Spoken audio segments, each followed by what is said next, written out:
stage ezakayo mu nsi kale katono nnyo abayimbi baano bakubalula gane reggae Bobi Wine ayimbira ku reggae festival esinga obunene mu nsi yonna yasemera ne Jamaica kubanga tosobola kugamba nti nono zibiti twazekera babuzi oba edikenzi something naye music we Uganda gwe tusinga okuba ye raga ye reggae Bobi Wine stage yali nyako kitegeeze kyasobola okukwata abayimbi baabo shiba nona bagafune ku kibantu kikolako kisoboka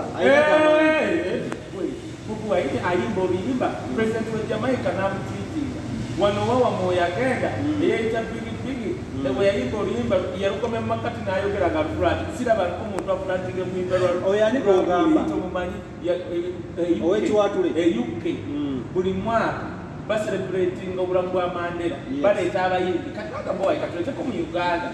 ono najja n'ayimba I was born in Africa kati by then ebyaddala nze bebe njagala music ne by then ebyaddala flat era nze nze kangulu Bobi Wine yajja ku reggae festival performing naye ng'omutima gwandi waggulu yamala sho nagenda nenjijjayo nenjiddamu neŋŋaakati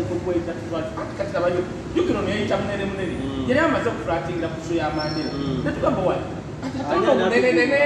ani atuggulu ate tugenda okulaba ki Bobi yakuba reggae festival olaba bano abaana bye banyoma olwagadde abadde bano kuyigikonekyekuba nze yaŋŋamba nenzija bwenti bwe nayingira nebanga wizidomu mukulembezeewo jjajja lwaga tagenda kuswalira wano konzi lwaki tyatiziza papa naye yayimba ku Saturday tolowooza tulagenda muswaza genda obuuze ku yugiconnect ng'ogyeko bali bana Zabafana Ragadi singa baagiwa obudde actually lwaki bapalaso baali kyekisakiri enaga palaso palasi wadde oli mufamire y'amayanja you have to stand alone baba ekulu ne bajja kuyimba kwolwo nga tebakoze practice kitya kati singa ati kati ye problem no walimu okupapa nga bali baagala bo bajje bayimbe bagamba bafamire y'amayanja mubayimbe abayimbi abalakitya baali baliganye kati ne babakako okuyimba nga tewaliwo practice mbu abayimbi abalala kwaga famire y'amayanja kati wano yekulembere kugobere ojjeko Bobi ojjeko Bobi kubanga ye Bobi kati ate yekirasa Bobi kati okuza wamala okuyimba bulungi nakola ekiyitabu kye baali baagala bayibikone naye kati performance teyali nnungi nnyo yali Zabafana nagambako abantu abamu nawaka nalifaluku nemugamba mu Uganda nina talent gyemanyi naye abantu banakiraba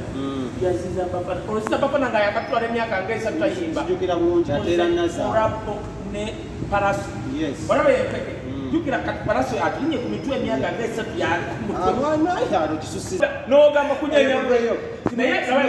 nze jangu naye olaba Zabafana emyaka gyamala nga tayimba bwe yajja ku mumanyi paraso olaba Zabafana ng'omumanyi yatuula mu ngoma yakuba empeke netugamba ojja wulira ekitundu kyaziza pamayanja babalire bajja mbiri ekirosinene meeting kanguli waliwo meeting kati meeting ebadde yebulabe ebifaananyi abakapale kapale kazibe kapo kanina rosi okumanya kuduwa omugamba nti famaika asobola otutuula awo tosobola kukola abayimbi bataano negana netuleta famaika nze ndamukiriza nagenda nali njagala nnyo gundi ani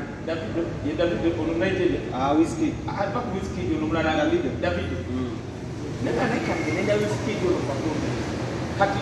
famaika ye yamukatulaizinga okuva mu cricket ogo nawani katenga atuyina omuyimbi esigotemanyi omulala yakuba seminayi my god nafuna kuzino nyimba za naye yakuba ne Wizkid nakkiriza era nakwanga bamujefuna mukefuni nga akyalimu apo tafuna kulapu ya Wizkid omula otegekise mugamba now is the second artist Wizkid yakapusha nga mugwanga Uganda first atakajulisa kubanga yalaba gaya amanyi famaika najja tusenya atatwaza kati singa bagamba akopanya Wizkid tukole kibanja batakopanya kuspesifika lomita boa bilwa Kyogamba bagenda beegalira mu kisenge nga bwe yagamba. Kati tulaba nagamba Bobi Wine nabbi. Walaba omusajja w'ekiwatu wamukwata akavidiyo ng'ali mu kuyimba luyimba lwa Bobi. Nga digida. Bobi Wine yagamba bajjaga abanzala ne bawuliriza. Aye ne ba appreciatinga. So meeting